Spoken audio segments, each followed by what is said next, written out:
স্পেনের সেউতায় আশ্রয়কেন্দ্রগুলোতে জায়গা না থাকায় রাস্তায় রাত কাটাতে হচ্ছে অনেক অভিভাবকহীন অভিবাসী শিশুকে। তাদের জন্য নিজেদের অস্থায়ী ঘর ও গাড়ি খুলে দিয়েছেন স্থানীয় বাসিন্দারা।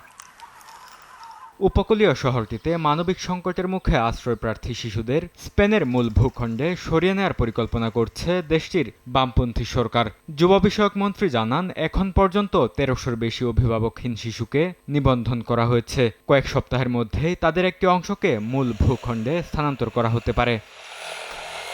তবে এই উদ্যোগ ঘিরে শুরু হয়েছে রাজনৈতিক বিতর্ক। মূল ভূখণ্ডে শিশুদের স্থানান্তরের বিরোধিতা করছে দেশটির ডানপন্থী বিরোধী দল। এই অবস্থায় সীমান্ত নিরাপত্তা আর রাজনৈতিক মতবিরোধের মাঝে অভিবাসী শিশুদের নিরাপদ আশ্রয় নিশ্চিত করাই এখন স্পেনের বড় চ্যালেঞ্জ।